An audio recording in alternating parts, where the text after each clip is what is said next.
For a long time, the advanced GIS tools of the Esri utility network were only accessible to larger utilities due to their cost and complexity. But as grid modernization becomes crucial for even the smallest players, innovation has brought this robust GIS technology down to size, making it viable for cooperatives, municipalities, and mid-sized utilities. Today, we're speaking with Mike Goggin, Senior Product Manager at SSP Innovations, who's here to walk us through how SSP created a tool to do just that, give smaller utilities access to the full power of Esri's network management. Mike brings decades of invaluable insight into why this transition is needed now and how it can be achieved. I'm Jason Price, coming to you from New York City, and with me as always is Matt Chester, Energy Central Producer and Community Manager from Orlando, Florida. Matt, GIS seemed to be a somewhat niche topic, but I take it that's no longer the case on Energy Central's platform.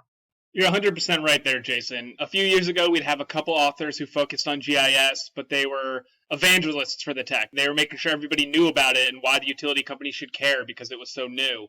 But now we still have those champions of GIS, but we also have people all across the utility sector who have their hands in GIS chiming in because, it's no longer about convincing people the tech is worth it, but now instead it's about updating us on the latest breakthroughs, case studies, sharing tips on what you can and should do now that GIS is here. So that convincing stage, I think it's pretty much gone, and now it's all about implementation, optimization, and building out all that extra value.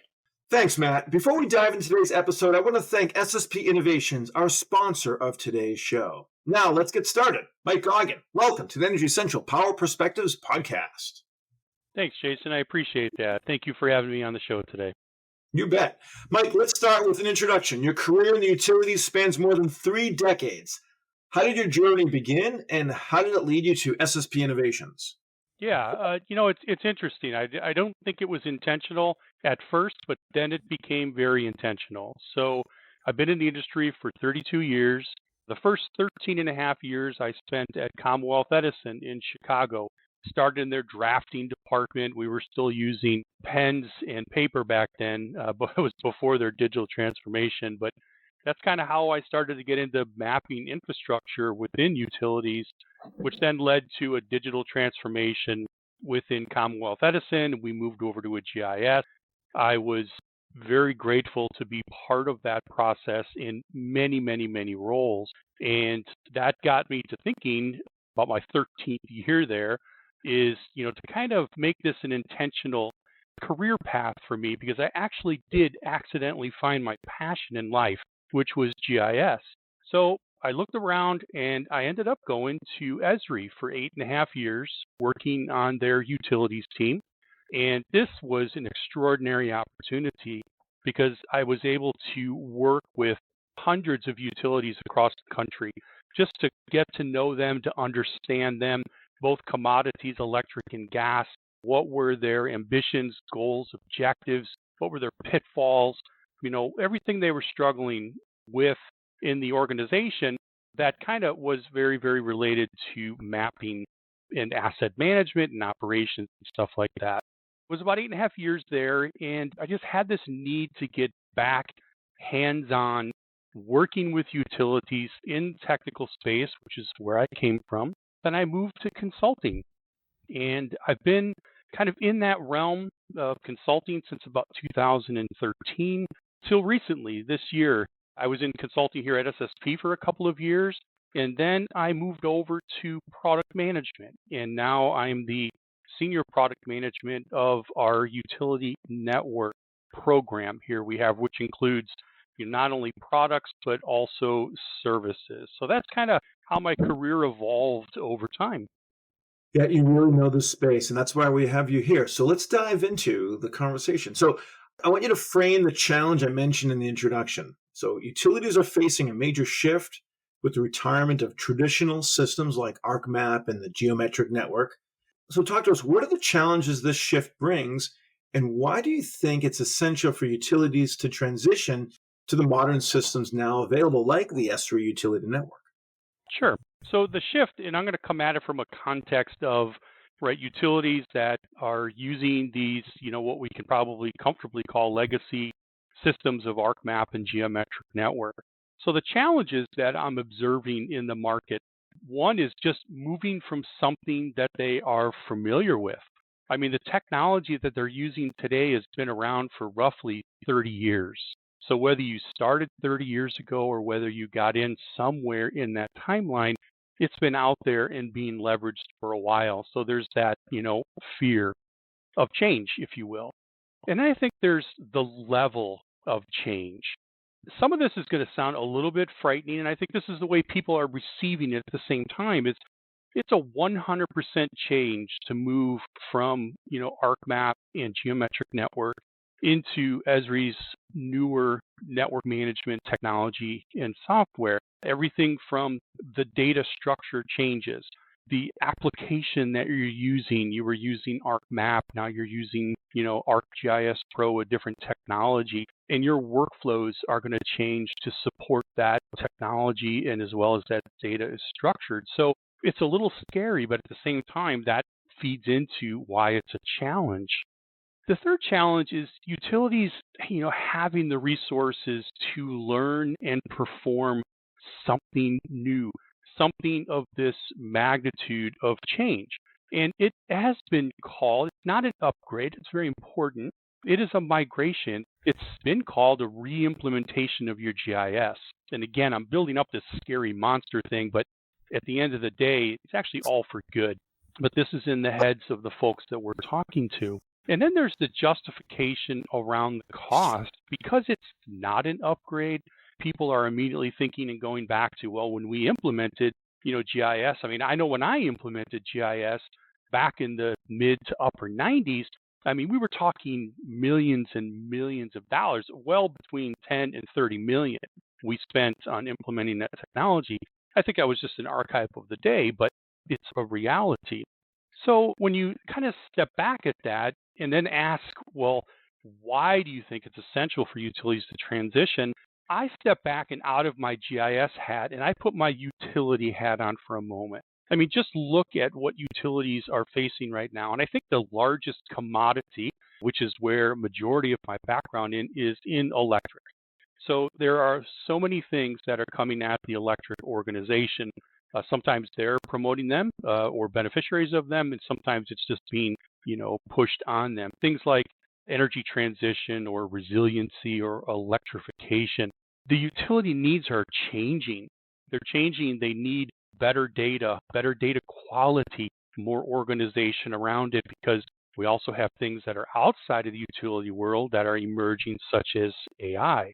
And, the utilities are wondering, how can we use AI to maybe solve some of these, problems or issues that we're having? So I think it's a perfect time, such as a utility went from an OMS system to an ADMS system. There were reasons for it, right? The advanced applications was a significant portion of why they wanted to do that. Their GIS needs to follow suit on that. So it's a perfect time to look at a brand new technology so that it can support the business and the business needs that they're undergoing right now. It's changed. It's evolved. Utilities have evolved, and so has the technology. This is a great example of how GIS is evolving. Well, that's really good context, Mike. I really appreciate it. So let's now talk about the approach you take to your partners, particularly those small and medium-sized utilities. How do you address them? How do you approach them? Just talk to us how you basically position all this. Sure. Yeah, we do it in 3 different ways. This is the way it's kind of rolled up. Again, think about the challenges that some of these GIS groups are having, right, that we just talked about. So we're trying to fill those gaps. So the first thing we started doing last year very, very deliberately was one-on-one education sessions. This is where we had a consultant such as myself or one of my colleagues just sit down with an organization and really kind of walk through, what is utility network and, things that they should know, things they may not know, field questions, right? Kind of educate as much as we possibly could. The second thing we really started to ramp up was our, writing pointed articles, right, that are looking at some facet of the technology. So we're not talking about bits, bytes, and turning wrenches and things like that. We're more talking about business value or trying to equate the geometric network to the utility network to kind of like draw some synergies there. So articles like that to where we can, again, further the education. And the third thing that we did very deliberately was we developed a product and services bundle that we call SSP Accelerate. And this is for mid-sized and small utilities. Some of the highlights on that, again, thinking about the challenges, is it's a fixed fee-based offering, based on a utility size. So we have buckets of size of utilities, and we have a flat fee to implement for those utility sizes. Part of what makes up Accelerator, the components or elements, if you will, is we do have a pre-configured set of components. That includes, structured data model, utility or network configuration that goes around that, editing automation, and editing map, right? So you have a complete solution right there to actually manage and maintain a migration to the utility network from where you're at. We also include, some data and network management extension. It's a product that we have called Productivity, which provides, tools, simplified tools, optimized tools for the editors to really kind of, make them a lot more efficient than using the core out-of-the-box tools. We follow that up with some workflow management and then some automation to help data flow through, the organization. And we wrap that all up into this optimized implementation package, and this is the bundle, right? So what we're going for in this solution is to hit very specific challenges the utility is facing with this retirement of utility network and geometric network, at least the things that we can control. Those things are like, for example, budget concerns or how long the duration of how long a project would take. And then probably more importantly is like the resources and skills of your existing teams, right? Think of mid-sized and small utilities. The GIS teams within those organizations, they're not always very large and they're very dedicated to what they do. So we're trying to offset those three things by providing this, bundle called SSP Accelerate. What we're not covering with SSP Accelerate, the other utility challenges, we're tackling with those one-on-one education sessions and articles to really just help people understand more about the utility network as they are either starting their journey or they're in their journey and they have some questions about that. Mike, in our planning call, you had mentioned that there still is a degree of hesitation in the industry. And I'd like you to talk about that. I'd like you to talk about what is that hesitation and what are you doing to help your partners overcome these kinds of concerns that they may be raising with you? Because this is a major undertaking here. I hope the audience understands that. I think people in the utility industry understand the significance and importance of GIS, and going, a small utility or muni or co-op making this kind of investment is a major undertaking. So talk to us about those hesitations and what do you say to clients when they're trying to overcome that hesitation? That's a really good question, Jason, and it's actually been something, I'll call it a small group of Esri utility partners and even Esri themselves. I mean, the technology was released in 2018.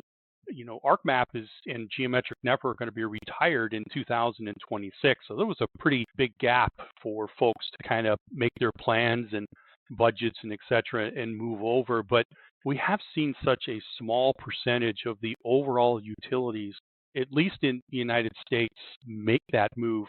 I mean, Esri has done a great job. They own market share by a landslide of utilities leveraging their technology. So there's quite a few utilities that just haven't gone in that direction quite yet. I will say that it has been ramping up this year, especially as the year goes on. There's been a lot more people talking about it. I think when I sit back in my chair, Jason, and kind of think about it, I see it as like two camps. There's that camp that, maybe has done some research, but they're just struggling with the challenges and they just don't know where to start, right? It's like they feel overwhelmed and is, 100% different, technology that seems complicated. It's going to cost a lot even if they've gone down that path, right? The other group is that they just really haven't even started to look at it at all. These are the organizations that don't really have the opportunity to attend conferences, which is really where a majority, at least from the Esri output from information, it really comes at a lot of those shows. I know we leverage and take advantage of those shows to kind of help and educate people as best as we can. In both cases, though, that's where we're trying to help here and do the best that we can to educate and fill those gaps as much as possible. Always the concern is the folks that aren't talking with anybody. I think that's a big gap out there. If you feel like in an island and maybe you're creating that island, you need to reach out to someone that knows and that can help, whether it's Esri, whether it's SSP, it doesn't matter. There is a third group, Jason, that I'm hoping doesn't exist, but I kind of heard some, whispering, and that's the group that is thinking that Esri will change their mind about retiring ArcMap and geometric network. I think this is a real long shot. I would not, if I was a betting person, I don't know if I would put my money there. Esri has done some things in the past that might lend itself, but they've already extended the date of the retirement out already.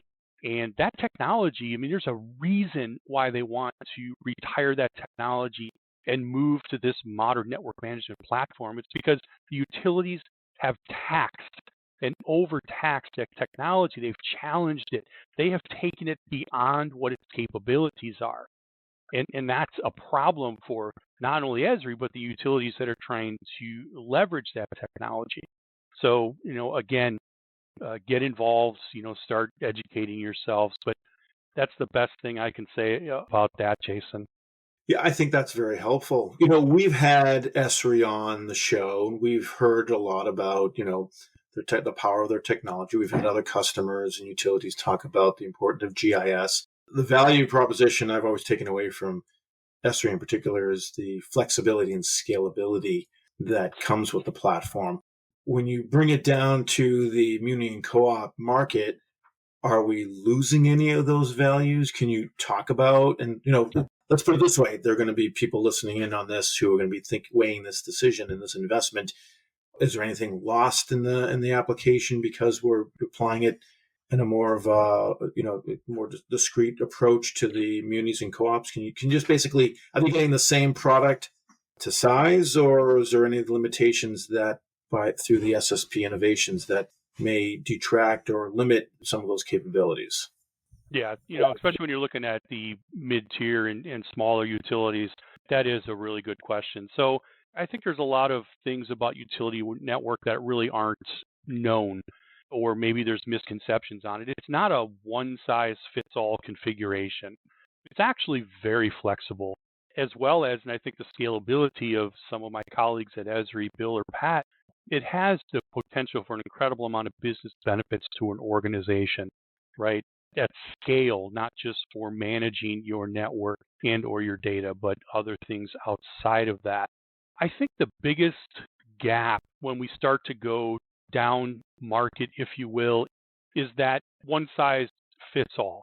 And it is and can be a very, very sophisticated application, but it doesn't necessarily have to be.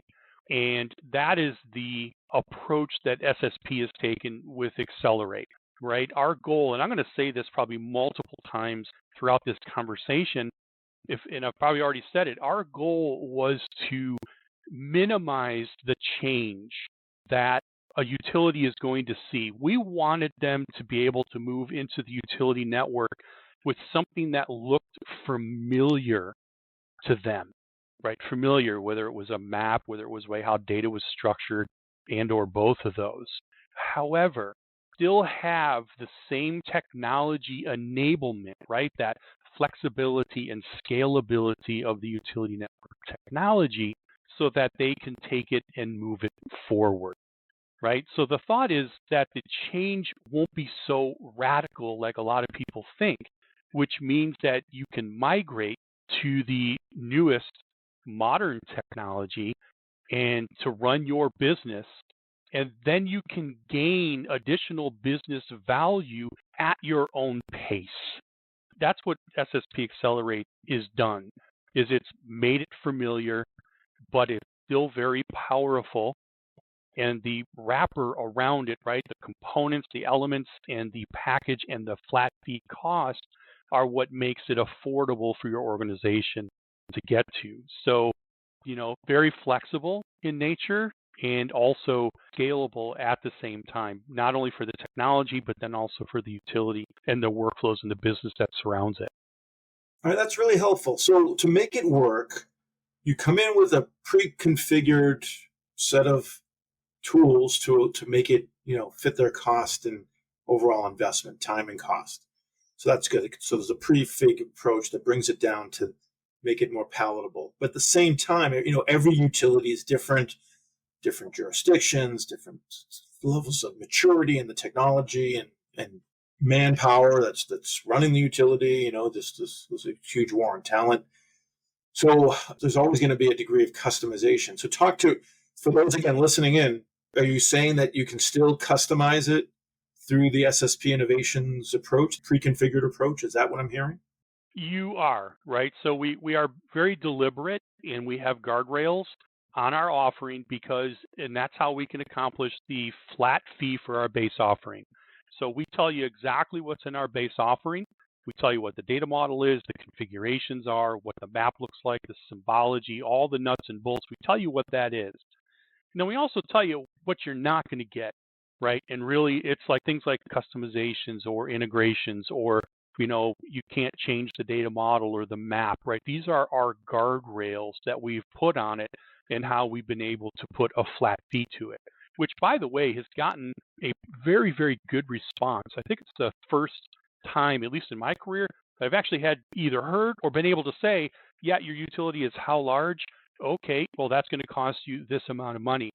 I think people are really wrapping their heads around that because it's not a guessing game. When we first started this thing 5 years ago, even up to very recently within the last year or so, it was this concept of a traditional approach, and that traditional approach was very expensive, and it was a long duration to accomplish it because there were so many questions we had to ask. There were so many things the client had to learn, but we wanted to pull all of that out of there, make it, affordable for the down market. And again, our goal is give them something familiar to decrease the change, right? And we've done that. We're still with providing all of the functionality, of this technology brings. However, to your point, it may not be exactly what they want, right? It's going to be close. It's going to be close because when we put this together, we had not only been doing R&D on the technology since 2016, 2 years prior to its release, but we've also have veterans, utility industry veterans like myself that have, 30 years, 20 years, 25 years that have also been around these older systems.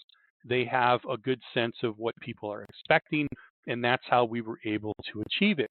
But at the end of the day, it is not a black box. And you can make changes to the things that you're not working with or some things that you don't like. And you can do that either during the implementation, we can add it to the scope, or you can wait until the implementation is done. You have your firm fixed price. The implementation is complete. It's not a black box, and you can make those changes, right? The key is that you can do it at your own pace. There are going to be those things that you just can't live without. I'm not going to be able to live out without that, integration to MillSoft, no problem. Right. The reason we didn't include integrations with it is because every utility has so many different kinds of integrations. It'd be impossible to get a flat fee, for everything possible. That really isn't achieving much. At the end of the day, it comes down to the utility's budget. We are providing options, right? We don't have to use Accelerate, but it's very optimal to use Accelerate, especially when you know what you're getting and what you're not getting. But you can always change it. It's never a static thing. Yeah, that makes complete sense. I agree with what you're describing here and the need in the market, no doubt. All right, so I want to ask you a question that there's a percentage of people listening in today who may not be so familiar with the utility network and the technology itself or the significance of it. We've got a whole new generation of next generation leaders who join the podcast to listen in and learn. So for their purposes, let's zoom out. Let's look at the big picture here. We've got the energy transition, grid resilience, and rapid electrification, all major challenges across the country with our utilities. And it's regardless of the size and jurisdiction. So how does the utility network, the Esri utility network, help utilities navigate these changes and enable them to remain forward-looking in their own specific strategies?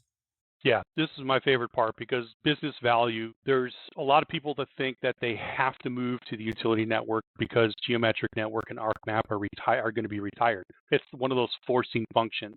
Well, that business case never looks good, right? So what do you look at outside of that? So, I've done a lot of work in this area and I've uncovered many good business values to an organization. So I'm just going to run some down here. The first one is better data quality. And again, remember, AI and analytics, trying to solve that three-legged stool that you had just mentioned, Jason, right? Data quality is super important. Your data is going to be quality in two phases. First, the migration from where you're at into the utility network is going to get cleansed because the UN is more stringent business rules on what can be what can be connected to what. So that's phase one. Phase two is that those stringent rules still exist. So as your editing process moves forward, your data staying the same, right? Or getting better than it is because you're able to surround governance processes and maybe even further automation, maybe further integration with design, things like that, that can make your data even better. The second is, this new technology's ability for more robust modeling of data, right? So in the past, the older technology, what it is, right? It was developed a long time ago, and there were many things that you just couldn't do with it, like model the inside of a substation or a vault or a larger switchgear or switching cabinet that had a lot of details to it that you would really like to have, whether it's for your power engineering systems or for your advanced application. You can now model those within your GIS system, which is, for the first time, it's going to be an incredible benefit, I think, to those two systems that I just mentioned, power engineering and ADMS. When you have this more robust model, you're able to put more things into GIS. You can then start consolidating some of the data sources that you are managing outside of GIS, like maybe a substation drawing, maybe it's a meter card, maybe it's a service card, maybe it's substation drawings or vault drawings, or in some cases I've seen underground a conduit management managed in like CAD packages. But now you can start bringing all of that data together to create this single source of the truth. Now that has multiple benefits to it. One that is very high on the mind is now my editors don't have to manage and maintain all these different data sources. And not to mention, I have one system that I can use AI on or data analytics of that nature, or even have more robust asset management inspection process and things like that. So when you can model a more robust system, you start to consolidate your data. Your GIS becomes a better integration platform, meaning you don't have to, your other systems, in this case, don't have to have integrations with these other additional systems that you're consolidating your data out of. Now you have one source of the truth. You have better data quality. So now you can start providing better information, maybe more timely information to the applications and the users that need them. Another very interesting thing with the utility network, this technology, it has a different technical architecture to it, which means that your editing and analytics capabilities are no longer just able to be done on a desktop. They can now be done in mobile and in the web, as well as offline very recently from the Esri technology stack. And this is important because now you can start thinking about, the opportunity to move some of your workflows, maybe editing workflows, spread them across the organization a little bit, right? If you have an organization that's just updating joint use, why does that have to roll through your GIS department? You can provide them a web map, for example, and they can edit that data, and your system is better for it. While you have this analytics and you have this, web and mobile capabilities, you can start to also break outside of the mold, and you can start moving decisions to who and where they need to be made, right? If I am an engineer and I need to run, I'm looking at phase balancing, I can go to a web page as an example, and I can run that analysis against my GIS data, my network data. I don't have to be a GIS professional. I don't need a GIS desktop. I just have a very focused app that can give me what I'm looking for. And then also from the field at the same time. If you're in a storm situation or you're in an event situation of some kind, being able to trace a circuit as an example, or if I'm on the gas side of the house, right, a gas outage situation, which is very rigorous for field personnel to do, I now have those capabilities right in my hand, whether it's on my tablet, my phone, or the laptop that's in my truck. So, there's a list of very good business value a utility can see by moving to this new technology stack from Esri. Mike, you're doing a great job giving us a real, bird's eye view of the complexity and the many dimensions of GIS. So clearly you've been in this business for quite some time, and I want to thank you for that. We've now approached the part of the show called the lightning round, where we give you a series of questions where we get to learn a little bit more about you, the person, rather than you, the professional. And of course, we'll give you the final word, but you have to earn it. So we've got a series of questions we're going to throw at you. So, Mike, are you ready? I am ready, Jason. All right. Question number 1. What's one tool or gadget you can't live without in your day-to-day? Yeah, this was a good one I scratched my head on. I have a boring answer. My phone, my iPhone. What's a hobby you wish you had more time for? Fly fishing. What's the most rewarding part of your job? Solving a problem. We've been collecting lightning round questions from past podcast guests to ask future guests. So Brian Harrell of Avangrid had this question for a future guest. If you weren't a utility professional, what profession would you be doing? I'd be a carpenter. Now it's your turn. What lightning round question do you want to challenge a future guest to answer? And of course, it can be topical, related to the energy field, or completely off the wall. Yeah, I thought about this one a little bit, Jason, and I'd be interested because it was something that was special to me is what one decision did you make that changed the direction of your career? I like that. And lastly, what will you consider a sign of success when your career is all said and done? Jason, I'm a GIS evangelist. I have been, and I am a voice. Success for me would be able to pass that GIS evangelist torch to someone. Fantastic. All right. Well, I told you you'd have to earn the final word, so I'm going to hand it over to you, Mike. Thanks for navigating the lightning round and knowing that we have an audience of industry professionals, including utility CEOs and decision makers. What's the key piece of advice you have for these professionals, and what action do you hope they take after listening in today?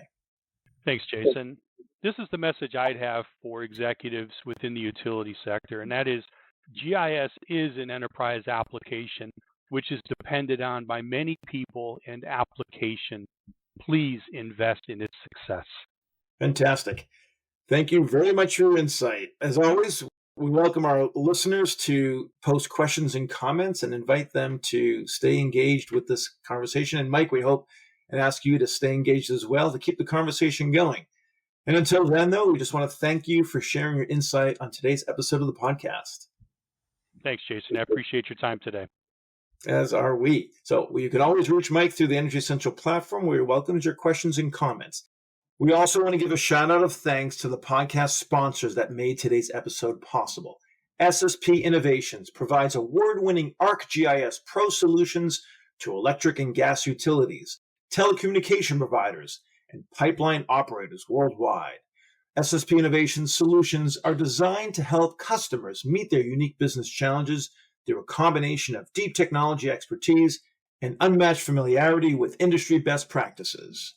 And once again, I'm your host, Jason Price. Plug in and stay fully charged in the discussion by hopping into the community at energycentral.com, and we'll see you next time at the Energy Central Power Perspectives Podcast.